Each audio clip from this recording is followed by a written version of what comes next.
uh, Rasman yang terhormat, rekan saya dan teman-teman yang lain. Sebelumnya saya menyampaikan salam hormat dan memberikan supporting dan semangat kepada Polda Jabar untuk tetap semangat bahwa masalah putusan pra-peradilan ini adalah suatu koreksi terhadap Polda, bagaimana kita membetulkan yang kurang.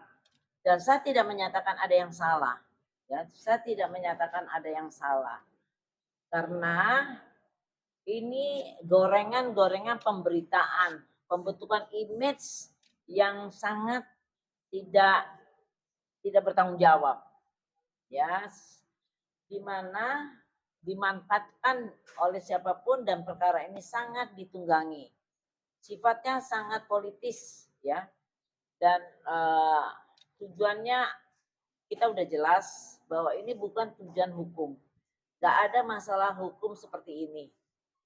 Saya mengatakan ada dua hal yang dipersoalkan dalam pra-peradilan ini, ya.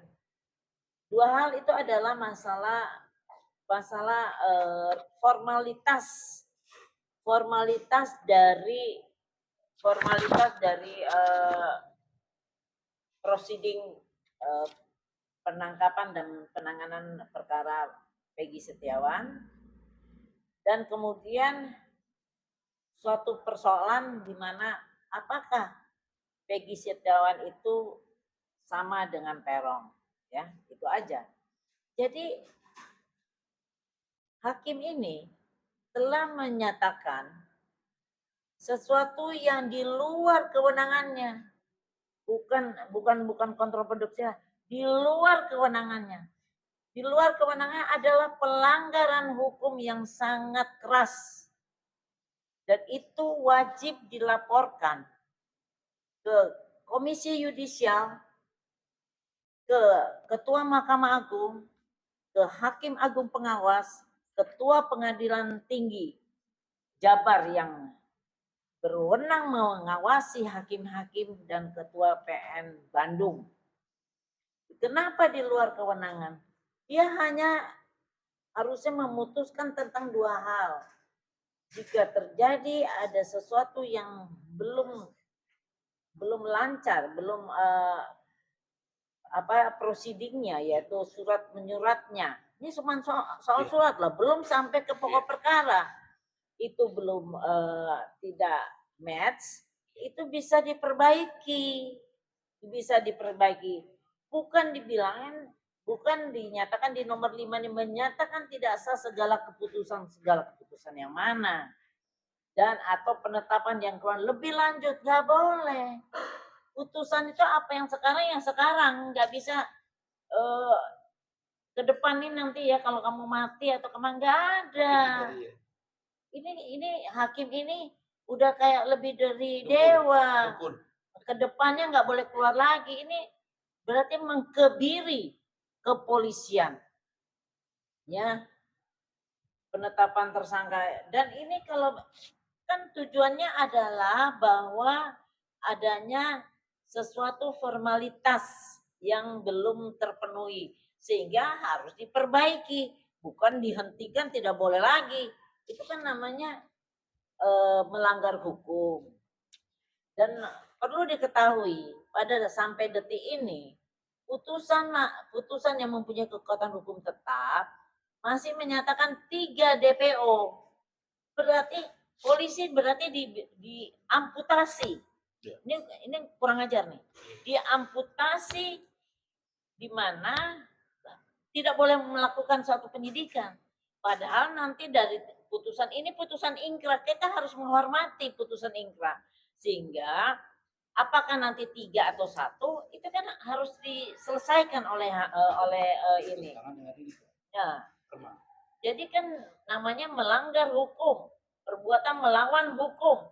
Perbuatan melawan hukum itu bisa juga kita pidanain itu nanti hakimnya. Iya.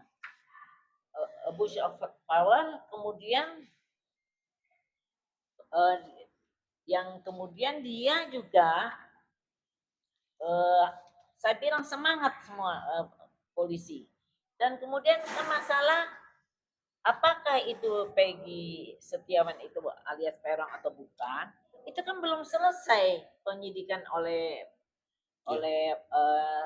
Polri, oleh Polda. Ya harusnya diselesaikan, dan cuman gara-gara masalah formalitas kok jadi dihentikan semuanya, diamputasi.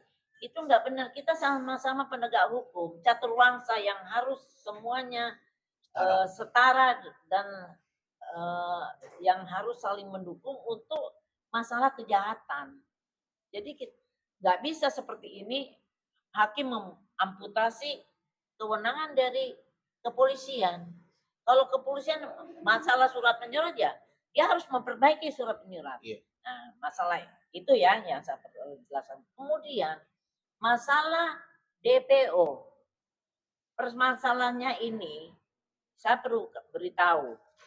Kalau pada tahun 2016 itu sesuai dengan data-data yang ada di Polres Cirebon, karena ini kan penyidiknya sudah ada yang meninggal, ada yang sudah pindah atau udah pensiun, ya kan? Jadi perlu sprindik baru tahun 2024.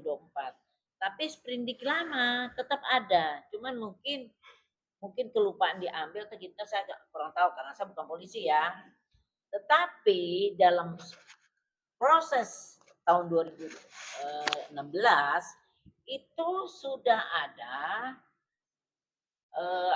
penjelasan siapa itu PS,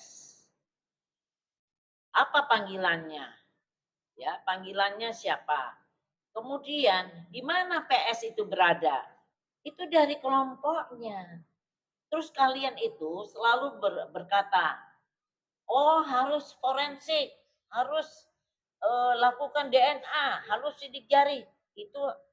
Itu masalah sampai kiamat, sampai kuda gigit besi nggak akan ada.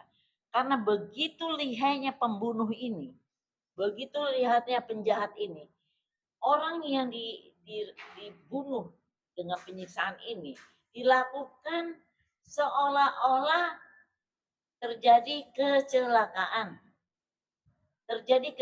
Sehingga terjadilah kesalahan dari lantas, dikira kecelakaan, kemudian setelah divisum dikuburkan.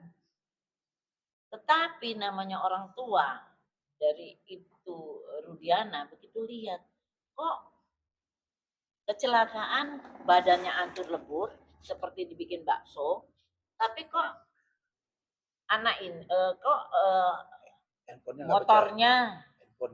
motornya tetap bagus, helmnya tidak rusak, handphonenya ada, sehingga baru setelah itu baru dilakukan investigasi.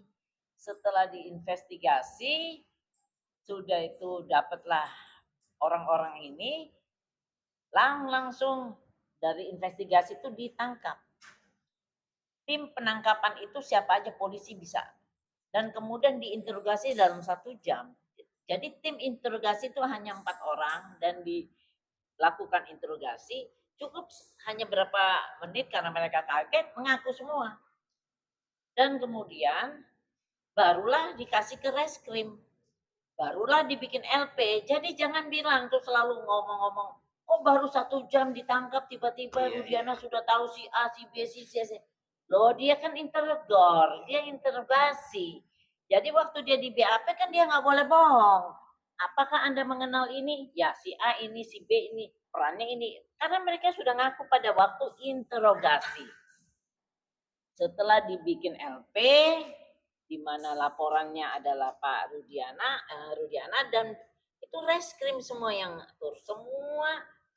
Kemudian mereka di BAP terus bilangnya ada pemukulan segala rupa. Jangan sangka ya, kadang-kadang pemukulan itu biasa di dalam tahanan mereka saling pukul-pukul.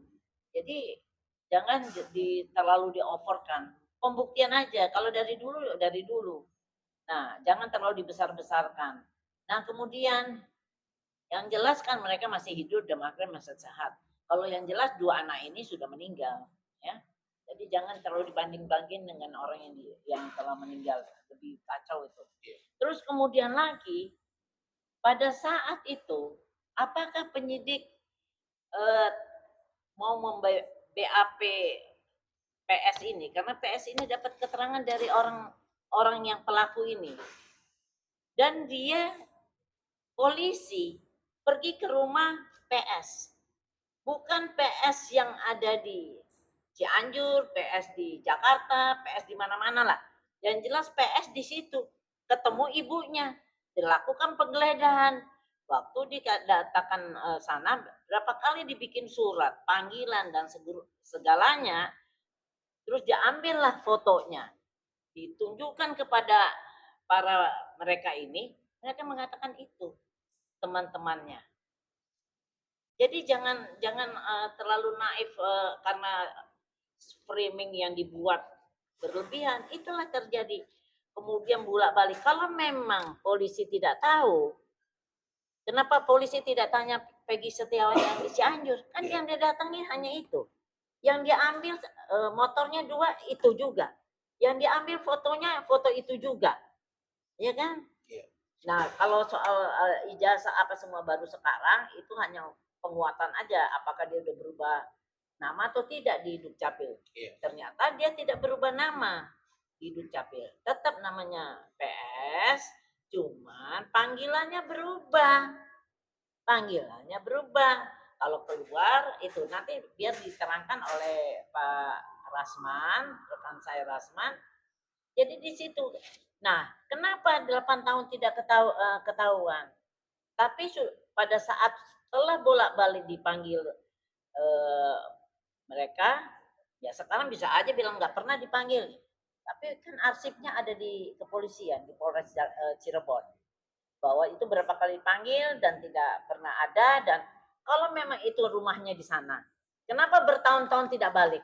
Karena udah datang polisi ke sana menyita dan mengambil foto. Kenapa? Kan saya berapa kali saya bilang, kenapa dia tidak ada etiket baik mengklarifikasi saya tidak salah. Kenapa? Nggak ngilang kan? Terus bilang kalau dibalikin lagi, kenapa tidak ketemu? Itu bom-bom yang pelaku teror bom itu ketangkep. Ya, kalau pelaku teror itu habis ngebom di sini, dia lari lagi, dia ngebom di sini, ngebom di sini, kan diikutin terus, pasti ketangkep. Kalau ini kan ngilang, keluarganya melindungi, ya kan? Dan kalau itu sifatnya yang lari nih rekan saya Rasman, 2 hari juga ketangkep, badan gede, suaranya ketahuan, semua orang tahu. Kalau dia kan for nothing, nobody, tidak ada orang tahu begitu dia langsung ikut bapaknya. Jangan bilang kuli bangunan, bapaknya itu orang lumayan kaya, pemborong. Kalau nggak kaya, mana mungkin punya istri 2? Satu di Jakarta, satu di Cirebon, satu di Bandung. Kalau sama-sama di Cirebon mungkin kecelakaan, jatuh cinta. Tapi ini kan satu, berarti kan membiayain cukup besar, bikin borongan. Nah, kenapa anaknya juga jadi menguli dengan bapaknya? Kenapa nama dirubah? Nah, kenapa perlu dirubah-rubah? Bukan bapaknya aja lah, selalu dialihkan bahwa bapaknya mau kawin lagi, hilang. Enggak. Saya nggak menuduh, tetapi beri kesempatan kepada penyidik Polda Jabar untuk menyelesaikan itu semua. Jangan dipotong-potong, diamputasi seperti ini. Dan saya tidak mau diamputasi karena ini penyidikan dari Polda Jabar belum selesai dan juga aturannya setelah dia dinyatakan DPO, semua datanya tentang dia itu dikirim ke seluruh Indonesia. Dan siapapun yang menangkap, polisi yang menangkap, itu langsung diserahkan kepada Polda dan langsung diperiksa. Nggak pakai ada lagi dipanggil-panggil, sayang. Nggak ada. Karena udah tersangka sebelumnya. Ini aturan apa? Ini aturan yang dibuat SOP-nya kepolisian, bukan aturan yang didasarkan pada KUHP dari SK Kapolri. Jadi yang bilang kalau misalnya utang piutang, apa misalnya penggelapan penipuan itu panggil dulu, BAP dulu, ini OTT pun ya betul ditangkap, tapi tetap diperiksa 1 ke 24 jam. Nah, kalau ini karena dia sudah tersangka 2016, tidak ada daluarsanya loh. Daluarsanya tuh setelah 12 tahun. Ini masih baru 8 tahun. Jadi sudah tersangka, masa dibalikin aja jadi sakit lagi? Gimana logika hukumnya? Dia sudah tersangka. Tidak mungkin tersangka dibikin lagi, oh udah karena baru ditangkap jadi rubah lagi. Itu. Penangkapan itu adalah kelanjutan dari tersangkanya dari Polres Cirebon, DPO, dan putus. Diperkuat dengan putusan yang mempunyai kekuatan hukum tetap. Jadi tolong ya diluruskan. Jadi jangan orang hukum jadi memberi komentar-komentar yang nyeleneh, yang membuat tidak lurusnya permasalahan hukumnya. Jadi demikian yang bisa saya sampaikan, dan saya sampaikan semangat Polda Jabar. Terima kasih. Mungkin sedikit saya kasih bocoran.